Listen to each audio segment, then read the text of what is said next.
Israel की सेना फूंक फूंक कर कदम रख रही है। वो उत्तरी गाजा में कदम रखने से पहले सीनियर कमांडर से संपर्क में है। वो ये परख लेना चाहती है कि सैनिकों को अब और नुकसान ना हो, यानी ग्राउंड अटैक के लिए सेना आगे बढ़ने तो हमास का खात्मा करके ही लौटे। यह है तैयारी। हमारे साथ कर्नल शैलेंद्र जुड़ रहे हैं, डिफेंस एक्सपर्ट है, जो बताएंगे कि आगे का एक्शन प्लान क्या है। कर्नल शैलेंद्र साहब, इजराइल गाजा में घुसकर कैसे ऑपरेशंस को अंजाम देगा? होगा वो जो गाजा ने क्रिएट किया है। गाजा किसके पास है? पैलेस्टीन के पास है।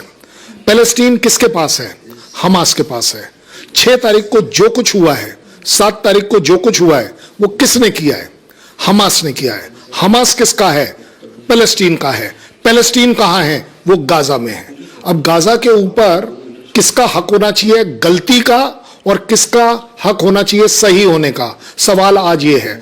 गाजा अब तुम्हें वो मिलेगा जो तुम डिजर्व करते हो। शैलेंद्र साहब, बहुत बहुत शुक्रिया। अब आपको बताता हूं कि इस वक्त हालात क्या है, गाजा के अंदर स्थिति क्या है। लगातार एयर स्ट्राइक हो रही है इजराइल की तरफ से। जो एयर स्ट्राइक्स हो रही है, देख रहे हैं, रोज बम गिर रहे हैं। ये देख रहे हैं, ये एक साथ कई इमारतों पर हवाई हमले हुए। इसके बाद पूरा गाजा मलबे में तब्दील हो गया। अगली तस्वीर दिखाई, ये गाजा की कॉलोनी देख रहे हैं, एक कब्रिस्तान जैसा नजर आ रहा है। सब कुछ वीरान उजड़ गया है। ये देख रहे हैं, सब तहस नहस और बर्बाद हो गया है। ये वो तस्वीर आप देख रहे हैं गाजा की।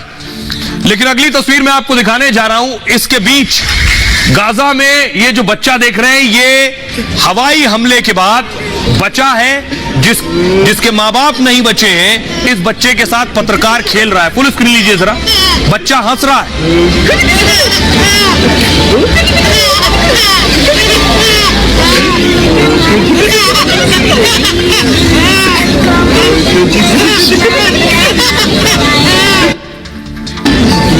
ये जो तस्वीर मैं आपको दिखा रहा हूं, गाजा में हमले में मां बाप इसके नहीं बचे। इस बच्चे को रेस्क्यू किया गया। एक पत्रकार उस बच्चे के साथ खेल रहा है। ये गाजा की तस्वीर है। एक और तस्वीर आपको दिखाऊंगा। ये बच्चे हैं जिन्हें बचाया गया है, जो मलबे में दब गए थे, जिन्हें निकाला गया है बदहवास स्थिति में। ये बच्चे अब इस हालत ये है कि जंग जैसे जैसे आगे बढ़ेगी, इस तरह की दर्दनाक तस्वीरें भी। दूसरा हिस्सा जो है, हमास के आतंकियों को खत्म करना एक मकसद है, लेकिन जिस तरह इजराइल में मासूम बच्चों के साथ हमास ने किया है, वो जो तस्वीरें गाजा से आ रही हैं, यहां भी बहुत से बेगुनाह बेकसूर इस जंग की चपेट में आएंगे। लेकिन इस जंग में पानी की तरह पैसा बहाया जा रहा है। आपको बताऊं कितना खर्च आने वाला है इस जंग में। ये आप देख रहे हैं, इजराइल की मीडिया रिपोर्ट में जंग के खर्च का आकलन लगाया गया है और दावा यह किया गया है कि 27 अरब इजरायली शेकेल खर्च होंगे, यानी भारतीय रुपयों में देखें तो 56,804 करोड़ खर्च होने वाले। 56,000 करोड़। युद्ध बढ़ा तो खर्च का आंकड़ा और ज्यादा बढ़ जाएगा। 2006 में इजराइल ने लेबनान में हिजबुल्लाह के खिलाफ युद्ध छेड़ा था और 34 दिन युद्ध चला। 19,000 से ज्यादा का खर्च आया, तो 19,000 करोड़, लगभग 20,000 करोड़ खर्च हुए। आयरन डोम, ये जो आप देख रहे हैं, आयरन डोम इजराइल का डिफेंस सिस्टम, हमास के 5,000 रॉकेट आयरन डोम ने गिरा दिए थे आसमान में। आसमान में रॉकेट गिराने वाले मिसाइल जो ये दागी जाती है, इंटरसेप्टर कहते हैं। इंटरसेप्टर, एक इंटरसेप्टर आता है 41 लाख रुपए का। 5,000 रॉकेट गिराने में लगभग 2,000 करोड़ रुपए खर्च हो गए। हमास ने जो रॉकेट दागे, उसकी कीमत 25 से 90 हजार रुपए। इस हिसाब से हमास 25,000 का एक रॉकेट दागता है, जिसे रोकने के लिए इजराइल लाखों रुपया खर्च कर देता है। दावा है कि हमास 1 मिनट में 140 मिसाइल दाग सकता है। अब आपको बताऊं, तस्वीरें जो मैं आपको दिखाने जा रहा हूं कि जंग तो हो रही है, पैसा भी पानी की तरह बहाया जा रहा है, लेकिन दुनिया इस जंग में कैसे बढ़ चुकी है देख रहे हैं। उधर आपको नजर आ रहे हैं फिलिस्तीन और ईरान, और दूसरी तस्वीर आप देख रहे हैं कि बाइडेन और नेतन्याहू।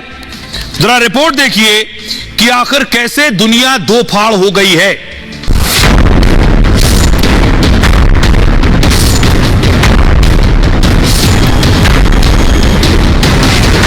मजहब, जमीन और बदले से शुरू हुई लड़ाई भीषण युद्ध में बदल गई है।